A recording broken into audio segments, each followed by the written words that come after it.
The first Yooka had a mixed reception from people, but I fell in the camp of those who enjoyed it. While it didn't reach the same heights its inspiration Banjo-Kazooie did, at least for me, it had a lot of great ideas and I was excited to see where the series would go from there. Though I can't say I expected their next game to be a 2D platformer and to be out in such quick order from the last game. Like, what is this, the 90s? My excitement for the Impossible Lair grew with each interview and gameplay showcase, and when I got a surprise review code from Team 17, I could not wait to jump into it. The minute I turned it on and saw that opening title screen, I knew something was different about the Impossible Lair, and it turned out to be the most pleasant surprise I've had playing a game this year. Leading up to its release, people compared this game to Donkey Kong Country, specifically Tropical Freeze, and I initially didn't want to have that thought in my mind. Not to say anything of this game's quality, but Tropical Freeze is a very, very high bar in the platform scene, and it's one of my favorite games ever. Even Playtonic didn't want to compare it to that, saying that the budget for Tropical Freeze's cutscenes pretty much equaled Impossible Lair's entire budget. But as I played, not only did it feel like classic DKC, but I was definitely getting some vibes from the Retro Studios games. The levels have an amazing sense of flow, some of the level geometry gets destroyed as you traverse it, even the way enemies die and how Yooka reacts to getting hit are lifted right out of those games. By the time I got to a level where I was running for my life from a giant buzzsaw, that's when I said, yeah, this is Donkey Kong alright. And believe it or not, there's even times where this game outshines Tropical Freeze. Carrying an item doesn't impair Yooka's mobility at all, you can shoot it upwards and forwards, and even if you drop the item, you can usually pick it right back up, which made going after hidden bonuses much less stressful. And I never would have thought to take zipline vines and have Yooka not only grab them with his tail, but even have him able to surf on them like he's Tarzan and go back and forth on a whim. For lack of a better term, that is sick! Donkey Kong isn't the only game Impossible Lair takes a page from, or pagey if you want to make that joke. Laylee, for instance, acts as a second hit, but she works like Baby Mario from Yoshi's Island as much as she does a Kong. Typically, if you act quickly, there's no limit to how many times you can get her back, but if you do lose her, it's not the end of the world, but you will feel naked without her. This game overall has a very fair sense of challenge. The 3D overworld was something I didn't know I was going to end up loving, but it's like a whole nother game on its own. All the puzzle solving and slow connecting of the world reminded me of old school Zelda, or in terms of things I've actually played, something out of Pokemon. Even when calling it a session with the main levels, I still wanted to piece a few more things together in the overworld and find a couple more secrets before powering down. Some of these puzzles can get pretty tough, and it felt great figuring them out using nothing but my own brain power. And that's a recurring theme with Impossible Lair. At almost every turn, it surprised me with just how clever it is. I was impressed with each new idea the game threw at me, and each way a level was remixed pretty much made it an all-new level. Even the ways you enter a level's alternate form was more involved than selecting it on a screen. Sometimes you have to flip a switch somewhere, and other times you have to wait for something in the overworld to change its layout. The first thing this feature reminded me of was Mega Man X, where some levels would change depending on which boss you took out beforehand, like Flame Mammoth's place being frozen over if you beat Chill Penguin. The game's tonic system reminded me of the inventory feature in DKC Returns and Tropical Freeze, where you could buy items from the shop and bring them into a level to help with obstacles and challenges. But in yet another clever twist, the more helpful tonics have an effect on your quill count. Apply one that makes things easier and your quill multiplier goes down, and ones that make things tougher net you more quills when you finish a level. There were also tonics that just changed up the visuals, and I had fun messing around with these too. I'm particularly fond of the GB colors overlay. Put that one on and you're practically playing Donkey Kong Land. All the Pagey challenges had clever gimmicks as well, using enemy patterns in a bunch of interesting ways. And the Pageys themselves always gave me a good laugh, seeing them use their powers to change the landscape with this epic sounding music that just abruptly stops after a few seconds. Speaking of which, I gotta talk about the game's humor. Not only did Yooka-Laylee's writing get a lot sharper, but it got a lot funnier too. There were tons of legit laugh out loud moments, from dry banter to stupid puns, and I enjoyed it all. There's quite a few NPCs to talk to in the overworld, and whether they were a familiar face or an all-new character, each one had something going for them that made them memorable to me. Yooka and Laylee themselves I'm seeing less and less as Banjo and Kazooie Light and more as their own defined characters. And I can't forget to bring up the game's music. David Wise and Grant Kirkhope are back once again, but there's also two new faces with in-house composers Matt Griffin and Dan Murdoch. Serious kudos goes to these two because they did a near flawless job capturing Wise's style in the 2D levels. The tracks for Ropeburn Ridge and the remixed Urban Updraft are some of my favorites from this game, time, and I first thought, oh, that's gotta be Wise's work, there's no doubt about it. Then I found out, nope, it was these guys all along. What? As a good Donkey Kong inspired soundtrack ought to do, there were tracks that were more subdued, ones that were upbeat, and a fair amount that were really quite moving. There were a few times I had to slow down and just listen to the music do its thing, usually at the expense of dying, but hey, it was worth it. If I may, I want to go on a bit more about the game's structure. I love how in most cases there's no one clear-cut way to tackle a level. Sometimes I would do some levels in the same area, other times I'd warp to a level on the other side of the map, and sometimes I'd enter a level in its remixed form before playing the original. The remixed version of level 1 was the last normal level I did before going into the Lair. I had so much fun exploring, I didn't care what order I did it in, and there was a part of me that didn't want it to end. And having access to the final level from the get-go is another really cool idea. The first thing I thought of was Breath of the Wild, where you're able to take on the final boss from the start of the game if you dare. For the impossible Lair, I appreciate the challenge, but yeah, it's best to save this for later if you don't want to drive yourself crazy. This level's got no checkpoints, tonics are unusable here, and it is long. Even after my brother and I beat all the main levels, this Lair took multiple sessions to even get to the halfway point. And when it came to the final home stretch, I had no bees left and lost Laylee halfway through, but I did it in one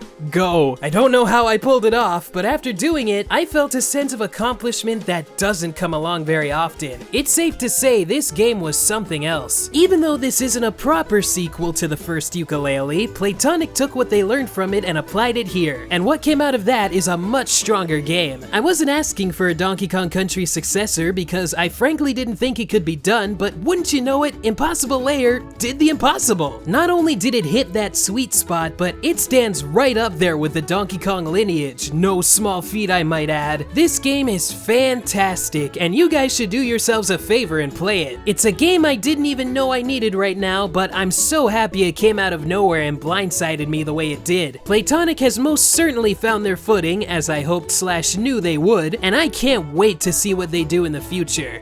Hey everybody, thanks again for watching. I really appreciate it. If you enjoyed what you saw today, feel free to give this video a like, share it with a friend, subscribe, all those good things that I always go on about, you know the drill. And while you're here, feel free to give some of the videos I got on screen right here a look over. I mean, I really enjoyed making them. Hopefully you guys will enjoy watching them. And if any of you have played The Impossible Lair, please tell me what you thought about it in the comments below. And a very special thanks goes out to Team 17 for the review code. I really didn't expect to see that in my email. Thanks guys. And with all that said, I will see you guys next time. Later.